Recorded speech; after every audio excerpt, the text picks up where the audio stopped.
Hello. About 5 years ago, in a couple of weeks' time, we released a vlog. It was a little bit like this, where I was just walking along some country lane. I think it was sunny in that one though. It was called Autism and Me. I think it was vlog number 9. Hello. How are you doing? That's my car. Wow, I was so thin and looked so young. Can't believe that was like 5 years ago. All the grey hair's coming already. If you haven't seen it, give it a watch, especially if you're kind of interested in autism and ADHD. It explains a lot about what I went through in the diagnosis. The vlog, the original one, was about why we were buying a narrowboat. I think I used the phrase something along, it's like a final chance to save my mental health. Something along those lines anyway. But it's well worth a watch if you haven't seen it. At the time I made that, things were really quite bad for me, especially with my mental health. And I was going through difficulties at work and just finding things really tough. So I thought, 5 years on, it might be a good chance, a good time to do a follow-up.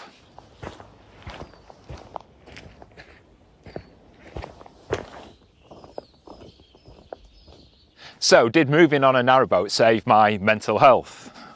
Well, no. In a word, I think the reason we did it, if you look back at some of the earlier videos, is there was a lot of triggers, a lot of things in my life at the time that were causing me to melt down, to be anxious and stressed. And the thought of buying a narrowboat, being able to moor out in the kind of open countryside, places like this, in England and Wales, just really appealed because it got me away from those triggers, things like barking dogs and screaming kids and neighbours' loud music and DIY and roadworks, the list goes on. Things that most people find annoying, but due to my ASD and ADHD, I find it really difficult to process. My senses get overloaded and noises like that can really drive me to melt down, to even a nervous breakdown in one case a few years ago. So it didn't help my mental health. So why did we do it? Well, I guess we had to try something. I tried every therapy and medication out there without any success. And I was getting to the point where I was self-harming, I was thinking about suicide. Not a great place to be. So buying the narrowboat was, at the time, what I thought maybe one of the last chances I'd get to actually save my mental health. I'm saying it didn't save my mental health, but then I'm talking about living in the house with all the noise from the neighbours.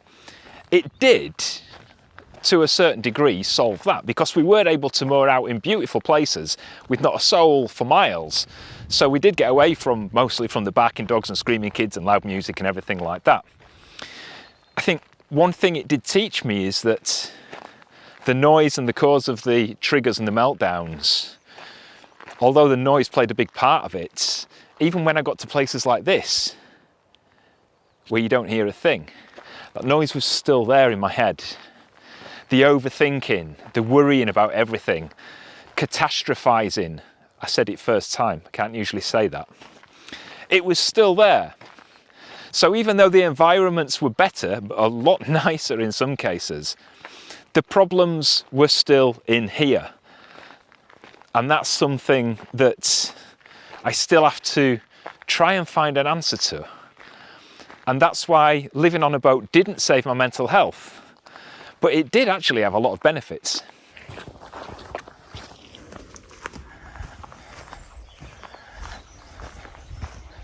The other issue was something that we never really took into consideration when we started on the boat and started the Foxes Afloat YouTube channel. And that was how successful the YouTube channel would become. We had absolutely no idea what was going to happen. It took us completely by surprise. And that caused an issue further down the line, especially after a year or so on the boat, because it wasn't so much the recognition. It was that although 99.9% of people and boaters were lovely people, there was a very tiny minority, I'm talking less than 10 people, who really took it upon themselves to try and make our lives as much of a misery as possible. So we could be moored out in the most beautiful place, miles from anywhere, with miles of canal either side, and they would deliberately seek us out, moor next to us, sometimes alongside us, and start generators and leave their engines on, just purposely because they were being dicks. I mean, that's it, to be honest. So that wasn't pleasant. I mean, that was a really minor, it didn't really affect us because we would just up sticks and move. It didn't bother us that way. But it's just that there's people are out there. I think you have to watch out for them if you're going to do things like vlogging, you're going to expect this sort of thing. But like I said, 99.9% of the time, people were great, absolutely brilliant. And people used to knock on the boat or talk to us if we were out there. And I miss that, if I'm honest. I mean, this is beautiful, don't get me wrong. It is a little bit isolating at times, and I do miss the people who used to recognise me and Sean and come and talk to us, and every single boat that passed us would shout and wave hello. I do miss that. And curry night on other people's boats, Mark and Debbie and Fran and Rich, I do miss that. There's a few people that used to call me rude. Oh, that Colin's rude, he's arrogant, he's ignorant, and it was never that at all. I'm really bad socially. If you were stood in front of me talking to me, it takes me time to process what you're saying and understand what to say in response and how to say it. And I have a lot of difficulty processing information like that sometimes. So if my head's a bit screwed up, the last thing I want to do is be talking to people and making a complete hash of a conversation. And they're the times that I'd usually go running inside the boat, hide behind the dinette while Sean says hello to people.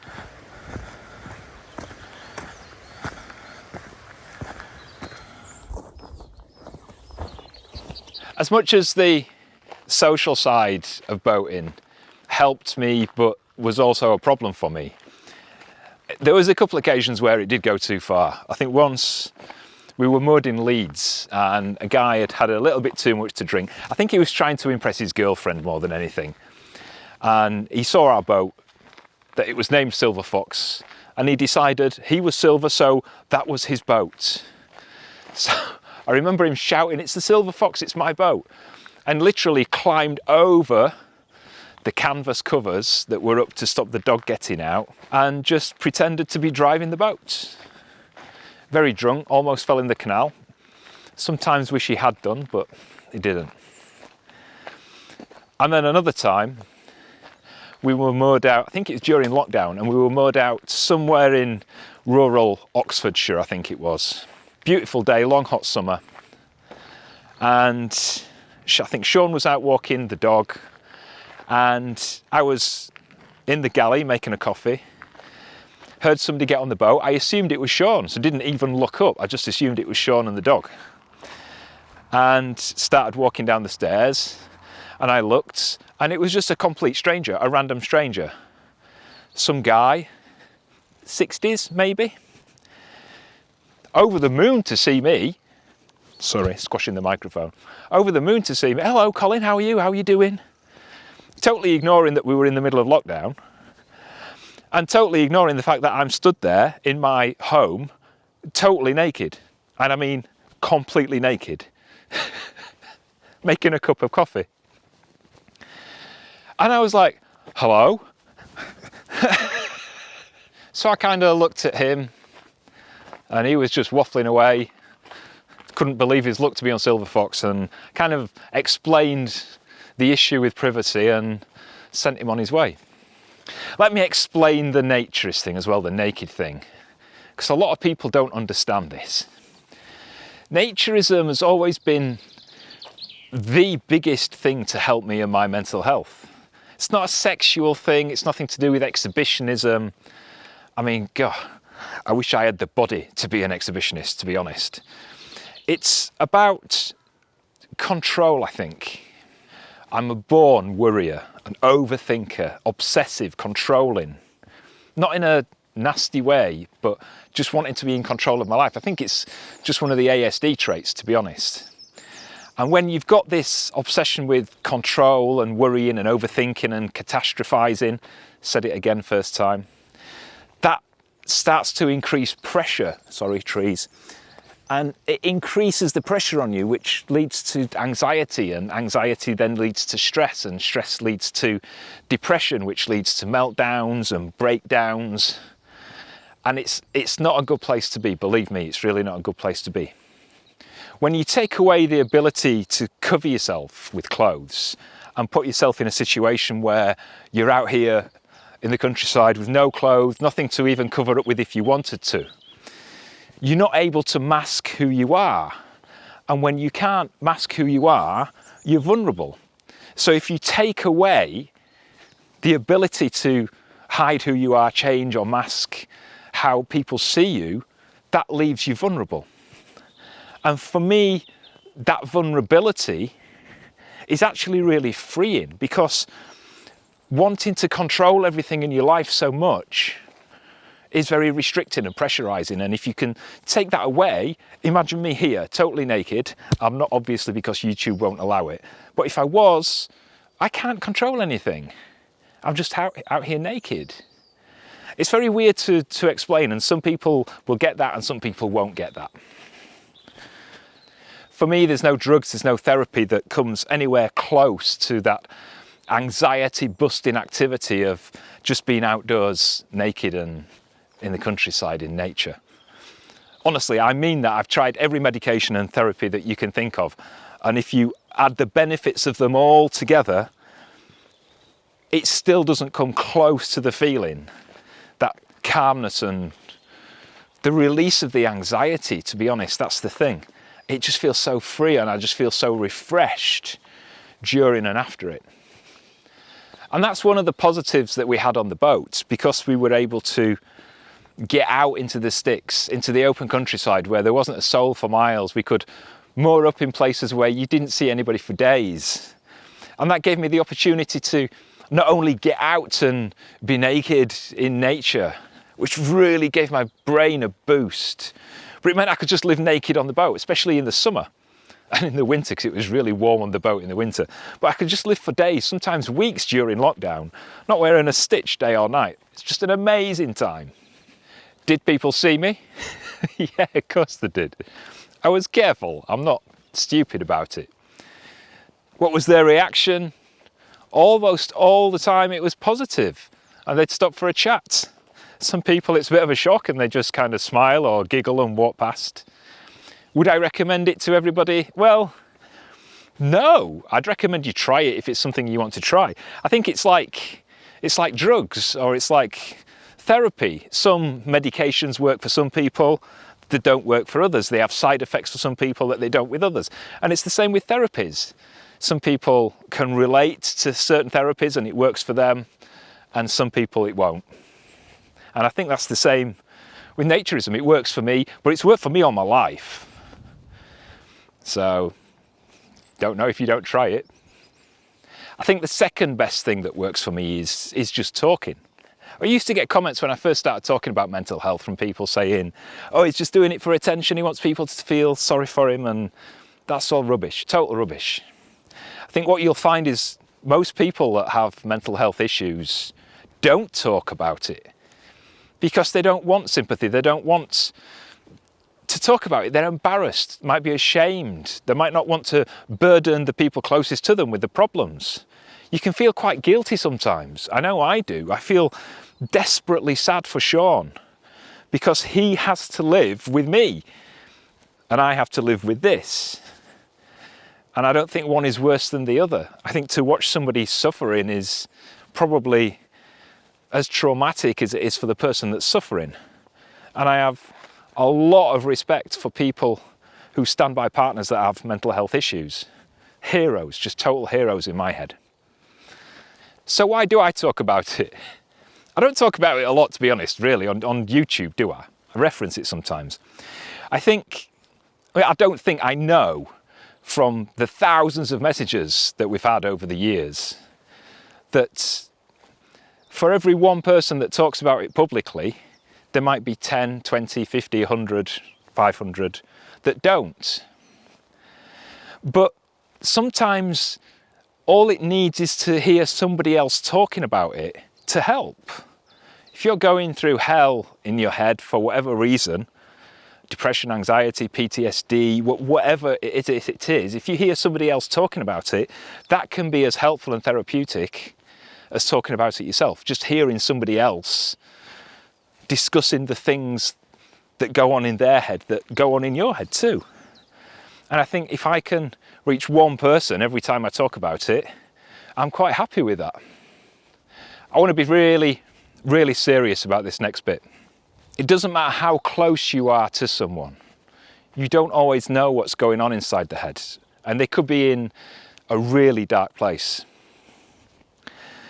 Go back a couple of years to June 2021, and we were in Liverpool, moored in Salthouse Dock, and we were with Fran and Rich, if you remember. And there's a video where we're all out in the dock and playing with the paddleboard, and I'm laughing and joking. As we were filming that scene where I'm laughing for the camera, in my head I was thinking, how long would it take me to get unconscious if I just went in and stopped breathing? And of course I'm not going to say that, am I? I'm not going to say that on a video. But it just shows that you don't always know just by looking what somebody's feeling, do you? I was in a really dark place at that time and nobody really knew. I did cover it in a vlog a few weeks after, but at the time nobody had an idea, except Sean. And I think it just goes to show that it doesn't matter how close you are to people, sometimes they can hide what's going on. So ask, if you think somebody is having trouble, just ask them, are you okay? What are you thinking? When I do talk to people about it, one of the things they say, which is something I've experienced a lot, is they're scared of getting told, it's all in your head. I hate that one. I really hate. If you've watched our vlogs over the last year, you'll know why I hate that one. If you got wheeled into an accident, an emergency, with your bone sticking out of your knee, screaming in pain, doctor's not going to come and say, it's all in your leg, be all right. Chin up, think happy thoughts, do something that makes you happy. Try deep breathing. Sorry, but it's all rubbish. There's a saying that the only constant in life is change. And that's no good when you find change stressful. So when we were on the canal, we'd be cruising along and I'd be panicking, looking, are we going to find a mooring? Is there going to be a boat there with a generator? Is the water point going to be working? What if? Catastrophizing constantly. That's 3 times I've managed to say it successfully. Now, any neurotypical person or sensible person would be able to say, accept it, change it, or leave it. So if we're in a situation, try and accept it. If we can't accept it, change it. And if we can't change it, leave it. And that sounds practical, doesn't it? So why can't I do that?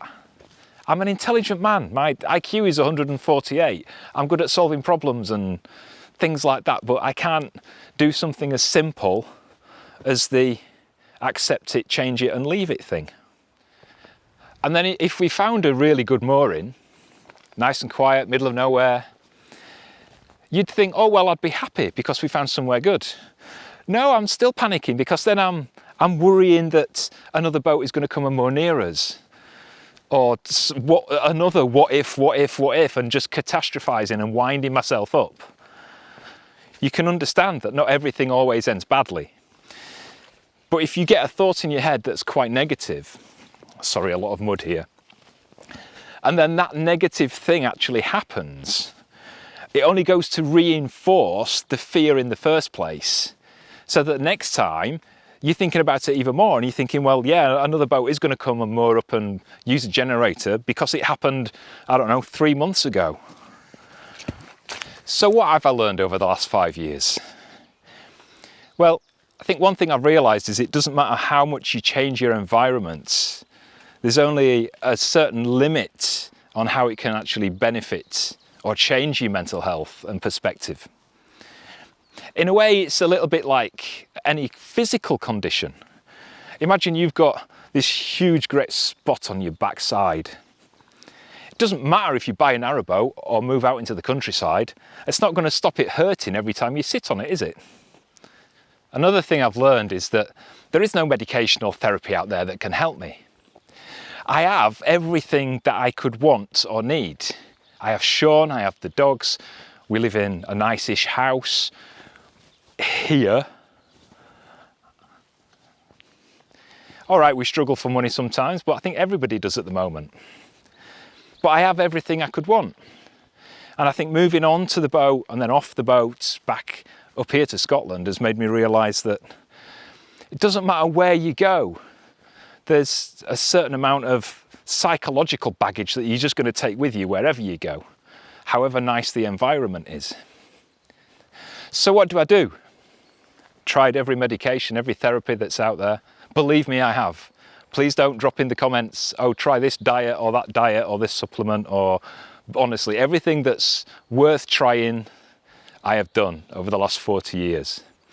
I even have a letter from the NHS in Scotland, this is 100% true, saying that I've exhausted their mental health services. Basically confirmation in writing that there is nothing more that they can do for me. I just have to try and live with and accept how I am and manage it. So how do I do that? I think as I've got older, I have started to accept how I am and understand that you can't really change your personality that much with medication or types of brainwashing therapy. Sorry, I shouldn't say that about therapy. It works for a lot of people. It just doesn't work for me. And as time goes on, finding ways to manage the anxiety, learning what to do when it really hits hard, that's the way forward for me. Accepting that it's going to happen and what it does to me, but just trying to soften the impact a little bit by knowing what's coming and just accepting that it's going to happen, it will get better, and finding ways to avoid things that make it really bad. I think the ultimate goal, like everybody's ultimate goal, is just to be happy. And when I put the bad things aside and look at what I've got Sean, I've got Otis, I've got Ollie, I've got a nice house, I live in the Highlands, I'm able to walk about, I'm that healthy. And I want to be able to appreciate and enjoy that. Because I know that the day will come when I don't have Sean or Otis or Ollie or the house. And I don't want to look back at that point to these times and think how much I wasted my time and energy worrying and being anxious when I should be really enjoying everything that I've got now. If you know how to do that, then let me know. I would love to be able to live in the now, in the moment, because that's what they say is the trick, isn't it? You don't know what's around the corner. There's no point going back. All you have in life is now. And if I can only learn to accept that and believe that and live that, I think that would make such a difference to me. Sean makes me happy. Otis and Ollie drive me up the wall, but I wouldn't be without them, so I guess they make me happy. You make me happy. You being there for the last 5 years has made such a difference because you're the person I can talk to, albeit through a camera. I wouldn't be able to talk to you like this in real life, honestly. But it makes such a difference. And in my case, it makes such a difference that it tips the balance of not really knowing why I'm here or being bothered to actually having a purpose. You don't know how much that means to me, honestly. So, in summary, the question 5 years ago was, can it save my mental health? The answer 5 years later is no. It hasn't saved my mental health. What it has done, the whole experience of narrowboat silver fox and boat in the canals and then moving to Scotland, the positive that's come from it is that I have a better understanding of my own mind. Doesn't mean it's a good thing or a bad thing, but I have a better understanding. And if you have a better understanding of something, it means that it's easier to control. Goes back to control. So I should be naked for this bit, right? Well, I don't know if you can hear the water. It means I've walked a mile since I started recording this. Sean will be wondering where I am, so I'm going to turn around and head back. I hope it hasn't been too boring. If it has, you probably turned off ages ago. But I wanted to update you, because it's been like 5 years since the last one, hasn't it? If you have liked this, and if you're not already, please subscribe to the channel. Give the video a thumbs up, and if you hit the notification bell, YouTube will let you know when we release a new video. And talk, if you need to, and ask someone if they're okay, if you think they need to hear that too. Take care of yourself, bye-bye.